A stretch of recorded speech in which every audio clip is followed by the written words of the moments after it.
Au cœur d'Amityville, une maison cache un secret terrible. Ce que vous allez entendre n'est pas une fiction, mais une histoire vraie, sombre et glaçante. Installez-vous et faisons face ensemble au comble de l'horreur.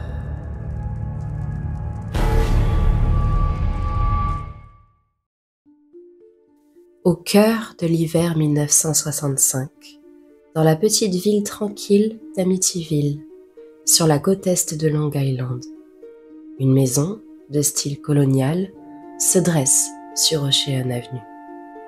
C'est là que la famille DeFeo, composée du père, Ronald Sr., de la mère, Louise, et de leurs 5 enfants, Ronald Jr., Dawn, Mark, John Matthew et Allison, décide de s'installer.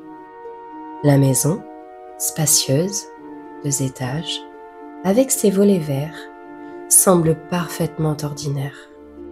Mais elle porte déjà le poids d'années d'histoire, de rumeurs, de secrets étouffés par les murs épais.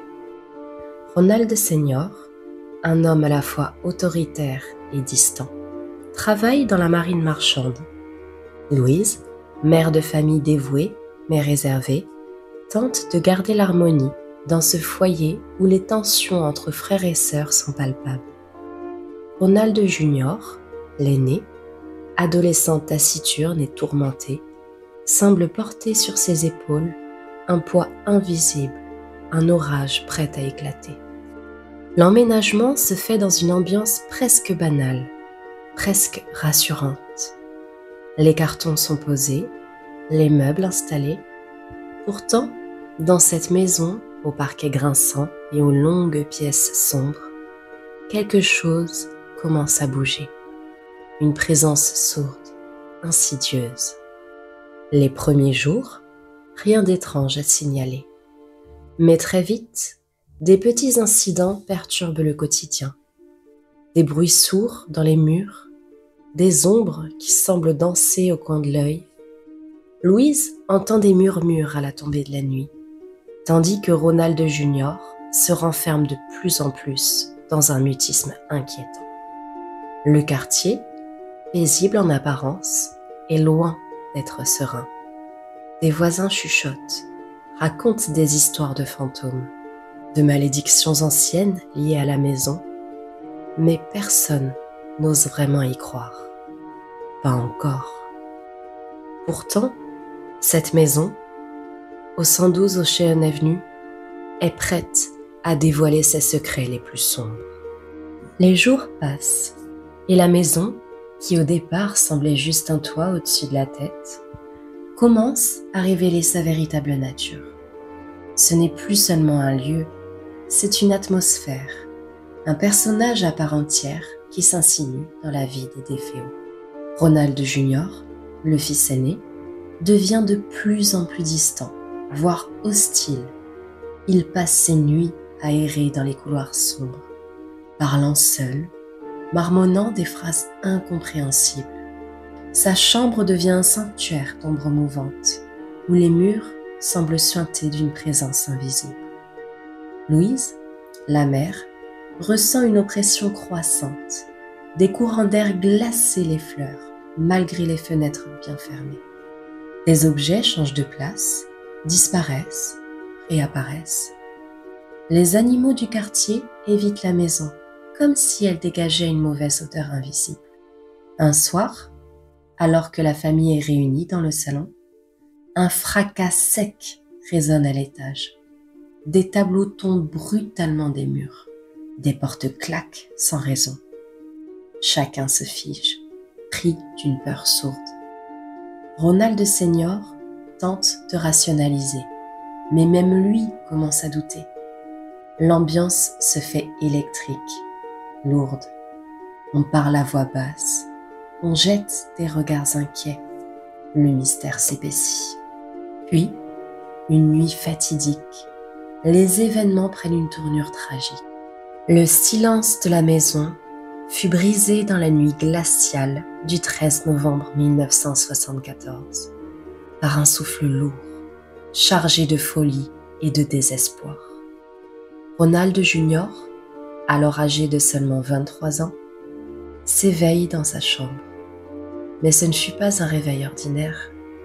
Quelque chose l'avait saisi, une force obscure qui semblait l'aspirer dans un abîme de rage inexpliquée. Sans un bruit, il s'arma d'un fusil à répétition, un cadeau de son père, objet devenu sinistre instrument. Pas un mot, pas un regard vers les ombres mouvantes de la maison. Juste une détermination froide qui glaçait l'air. D'abord, il se dirigea vers la chambre de ses parents. Ronald Senior et Louise étaient plongés dans un sommeil profond, inconscients du cauchemar qui allait s'abattre sur eux. L'attaque fut brutale, rapide, un feu d'artifice de coups qui déchira la nuit. Le sang se mêla à la noirceur des draps. Les cris ne purent s'élever, étouffés dans le silence de la folie. Puis, sans hésitation, il descendit au rez-de-chaussée. Ses frères et sœurs dormaient paisiblement dans leur chambre, à l'abri, pensait-il, du monde extérieur. Mais le mal ne fait pas de distinction entre l'innocence et la culpabilité. Alison, la cadette de 17 ans, fut la suivante. Elle tenta de fuir, mais la maison semblait se refermer sur elle, un piège invisible. Le fusil tonna une fois de plus, une détonation qui brisa à jamais la quiétude de cette demeure. Marc, 12 ans, se réveilla en sursaut, l'horreur gravée sur son visage juvénile. Ronald Jr. l'abattit, là, sans pitié, sans émotion, comme un bourreau froid et méthodique. Les deux plus jeunes, John Matthew, 11 ans, et Dawn, 7 ans, furent retrouvés dans leur lit, victimes silencieuses du carnage. Le massacre achevé, Ronald Jr. quitta la maison. Ce n'était pas un acte d'un homme sain d'esprit, mais celui d'une âme tourmentée par des forces qui le dépassaient. Il conduisit tranquillement jusqu'au poste de police le plus proche, confessant calmement l'atrocité qu'il venait de commettre. Après le carnage, les psychologues commencèrent à se pencher sur son cas. Un jeune homme d'apparence ordinaire, mais rongé par des démons intérieurs que personne n'avait vraiment compris. Entre troubles mentaux, paranoïa et dépression sévère, sa santé mentale était fragile, instable. Certains disaient qu'il était possédé par une rage sourde. D'autres qu'il souffrait d'hallucinations et de délires profonds. Cette complexité psychologique ne faisait qu'ajouter une couche d'ombre au drame. Comment un jeune homme pouvait-il basculer aussi vite dans une violence aussi extrême? Et surtout, pourquoi cette maison, cette adresse, cette maison au 112 Ocean Avenue?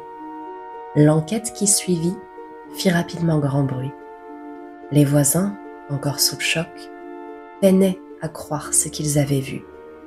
Cette maison qui semblait si paisible, si banale, au cœur d'un quartier résidentiel paisible, était désormais le théâtre d'une tragédie effroyable.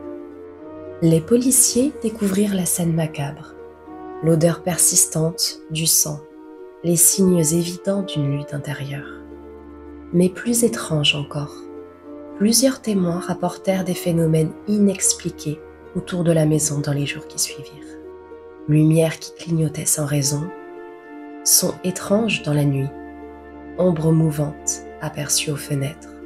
Le nom Amityville devint synonyme de mystère, de peur, et les rumeurs se mirent à courir. Les médias s'emparèrent de l'affaire, amplifiant les détails, parfois à l'excès, jetant les bases d'une légende qui allait traverser les décennies. La maison, vendue peu après le massacre à la famille Lutz, allait bientôt connaître une nouvelle vie, mais aussi un nouveau tournant. Celui qui allait transformer Amityville en une des histoires paranormales les plus célèbres du monde. La maison, bien que marquée par une tragédie indicible, semblait revivre sous les pas de la famille Lutz. Georges Lutz, un homme robuste et travailleur, avait décidé de s'installer là avec sa femme, leurs 3 enfants et la petite sœur de Georges. Pour eux, cette demeure n'était qu'une nouvelle étape, un foyer à construire loin des démons du passé. Le jour de l'emménagement, un soleil timide perçait à peine à travers un ciel gris. La maison paraissait accueillante, presque banale, avec ses volets verts et son porche en bois un peu décrépit. Georges et Cathy étaient pleins d'espoir, porteurs de rêves simples d'une vie familiale heureuse. Les enfants, excités, exploraient déjà chaque pièce, inventant des histoires à propos des coins sombres et des recoins oubliés. Mais dès les premiers instants, quelque chose clochait. Ce n'était pas visible, ni audible, mais une sensation lourde, comme un frisson qui court le long de l'échine, une lourdeur dans l'air. Cathy sentait cette atmosphère, mais l'attribua au stress de l'emménagement. Georges, lui, ne voulait rien entendre. Pour lui, tout cela n'était que superstition. Les premiers jours furent une étrange danse entre la normalité apparente et des incidents troublants. Les pendules qui s'arrêtent sans raison, des portes qui claquent dans des couloirs vides, des ombres fugitives captées du coin de l'œil, mais disparaissant quand on se retourne. Les enfants, eux, se mirent à parler d'un ami imaginaire, une silhouette qu'ils voyaient souvent près des escaliers. Georges tenta de rationaliser ces phénomènes. Pourtant, chaque nuit, la maison se faisait plus froide, plus oppressante. Le silence devenait assourdissant et les cauchemars prenaient le pas sur le sommeil paisible. Cathy se surprenait à observer son mari, cherchant chez lui des signes d'inquiétude qu'il refusait d'admettre. La maison d'Amityville, avec toute son histoire sanglante, semblait se réveiller, prête à révéler son secret le plus noir à cette nouvelle famille qui, naïvement, avait cru pouvoir l'apprivoiser. Les jours suivants, la maison ne se contenta plus de murmurer dans l'ombre.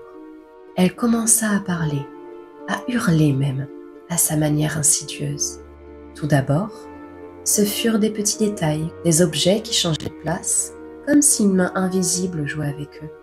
Une radio qui s'allumait en pleine nuit, crachant des grésillements et des voix inaudibles. Des éclats de rire enfantins résonnant dans le couloir, alors que les enfants étaient au lit. Cathy sentit une présence, une force glaciale qui la suivait partout. Une nuit, elle se réveilla en sursaut, le cœur battant, parce qu'elle avait entendu un souffle près de son oreiller. Georges, lui, commença à avoir des insomnies, hanté par des rêves étranges où il était observé, enfermé dans un piège invisible. Puis vinrent les phénomènes plus violents. Une nuit, alors que la famille dormait, un grondement sourd secoua la maison, suivi d'un bruit de déchirement. Les volets claquèrent comme s'ils étaient frappés par une tempête, bien que dehors le vent fût à peine perceptible. Des griffures apparurent sur les murs, profondes, comme tracées par des ongles acérés. Les enfants, terrorisés, racontèrent avoir vu une silhouette sombre, un homme sans visage qui les observait depuis le bas des escaliers. Georges et Cathy, autrefois sceptiques, commencèrent à douter. Georges se surprit à vérifier chaque porte, chaque fenêtre, redoutant une intrusion, mais il ne trouva rien. La peur s'installa, insidieuse. Ils étaient les nouveaux locataires d'une maison possédée, d'un lieu où le passé sanglant n'avait jamais vraiment disparu. Les nuits devinrent un combat pour garder un semblant de normalité. Georges entendait des voix qui murmuraient son nom. Cathy, elle, voyait des ombres se glisser furtivement, et ses mains portaient parfois des marques qu'elle ne pouvait expliquer. La maison vivait, respirait avec eux, mais son souffle était glacial. Son cœur battait au rythme d'une menace invisible. La famille Lutz, comprit peu à peu que la maison d'Amityville n'était pas un simple foyer. C'était un piège, un théâtre où se jouait un drame surnaturel dont ils étaient devenus les acteurs malgré eux. Et la question qui hantait leurs esprits chaque jour était « Jusqu'où ira cette force obscure ?» La tension monta d'un cran lorsque la famille se rendit compte qu'ils n'étaient pas seuls à subir ces phénomènes. Le voisinage aussi avait commencé à parler, à chuchoter derrière leurs fenêtres, à jeter des regards inquiets vers la maison au crépuscule. Des témoins racontaient des cris déchirants dans la nuit, et parfois même une silhouette inquiétante aperçue à travers les arbres du jardin. George, malgré sa peur grandissante, décida d'agir. Il contacta un prêtre, espérant que les forces qui hantaient la maison pourraient être apaisées, chassées même. Mais ce qui devait être un simple rituel de bénédiction tourna au cauchemar. Pendant la cérémonie, le prêtre lui-même fut pris d'un frisson glacé, et ses prières furent interrompues par un cri bestial qui fit trembler les murs. La famille regarda, impuissante, des objets voler à travers la pièce, des ombres se tordre comme les murs, comme une colère ancestrale réveillée. Les Lutz comprirent alors qu'ils n'étaient pas simplement confrontés à des manifestations paranormales banales, mais à une entité qui se jouait d'eux, un mal profond qui avait élu domicile dans cette bâtisse macabre. Leurs nuits devinrent cauchemars réveillés. Alors que la peur rongeait peu à peu chaque membre de la famille, George décida d'enregistrer ce qui se passait, espérant avoir des preuves tangibles à montrer au monde, ou du moins à ceux qui voudraient bien les écouter. Il installa des caméras dans la maison, mais ce qu'il captura dépassa tout ce qu'il aurait pu imaginer. Des ombres mouvantes, des visages hurlants, des lumières qui s'allumaient et s'éteignaient sans raison. Cette maison, loin d'être un refuge, était devenue un piège mortel, et la famille Lutz sentait qu'elle se rapprochait de la limite. Cette frontière fragile entre le monde des vivants et celui des ténèbres. Bientôt, cette tension insoutenable les poussa à prendre une décision radicale. Fuir. Sans prévenir, ils quittèrent la maison, laissant derrière eux un lieu devenu cauchemar. 28 jours, c'est le temps de leur présence dans cette maison. Seulement 28 jours avant de déserter cette maison de l'horreur. Mais leur départ ne mit pas fin à la légende, au contraire. Il lança une onde de choc dans le voisinage et la presse. Des journalistes, des chasseurs de fantômes, des curieux affluèrent, avides de comprendre ce mystère. La maison d'Amityville devint rapidement une attraction macabre. Les médias s'emparèrent de l'histoire avec voracité, transformant la demeure en légende vivante. Reportages, documentaires et même émissions de télévision contribuèrent à alimenter le feu de cette fascination morbide. Mais derrière cette effervescence, le doute s'installa. Les sceptiques mirent en lumière des incohérences, des témoignages contradictoires et la possibilité que la famille Lutz ait exagéré, voire fabriqué certains événements pour attirer l'attention. Malgré tout, la peur restait palpable et la maison, vide, continuait de fasciner et d'effrayer. Les habitants du quartier, quant à eux, restaient divisés entre ceux qui croyaient aux phénomènes paranormaux et ceux qui pensaient à une histoire montée de toutes pièces. Le mythe d'Amityville s'imposa donc comme un mélange troublant de peur, de mystère et de spectacle médiatique. Au fil des années, ce lieu maudit inspira livres, films et débats sans fin. Mais ce qui reste gravé, c'est cette atmosphère lourde, cette sensation qu'au-delà des murs décrépits, quelque chose d'invisible, d'inexplicable persiste encore. Après le tumulte de la famille Lutz et la frénésie médiatique qui suivit, la maison d'Amityville ne trouva plus vraiment le repos. Une nouvelle famille, discrète, décida un jour de tenter l'aventure et s'installa dans cette demeure déjà lourde de son passé. Mais peu de temps après, les rumeurs circulèrent à nouveau. Cette famille ne resta pas longtemps. Certains racontèrent qu'ils partirent précipitamment, effrayés par des phénomènes inexpliqués. D'autres évoquèrent simplement un déménagement ordinaire, fatigués par la mauvaise réputation du lieu. En 2025, la maison au 112 Ocean Avenue existe toujours. Elle a changé plusieurs fois de propriétaire. Avec le temps, la maison a subi des rénovations, autant pour masquer son allure sinistre que pour la rendre habitable. Pourtant, malgré les travaux, beaucoup affirment que l'atmosphère étrange et lourde qui l'entoure ne s'est jamais dissipée. Certains voisins, nouveaux ou anciens, racontent encore entendre des bruits mystérieux ou ressentir une présence pesante autour du bâtiment, surtout à la tombée de la nuit. La maison est devenue un lieu quasi mythique, attirant curieux, passionnés de paranormal et journalistes, tous désireux de percer le mystère d'Amityville. Mais jamais plus personne n'a vécu durablement dans cette demeure, trop chargée d'ombre, trop marquée par le passé. Elle reste une sorte de sanctuaire maudit, figé dans le temps et dans la peur collective. Elle symbolise aujourd'hui un avertissement silencieux. Certaines histoires ne s'effacent jamais, et certaines maisons gardent jalousement leurs secrets.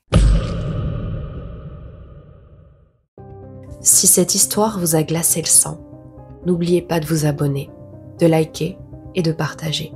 Chaque abonnement fait grandir cette chaîne. À très vite pour de nouvelles vérités terrifiantes.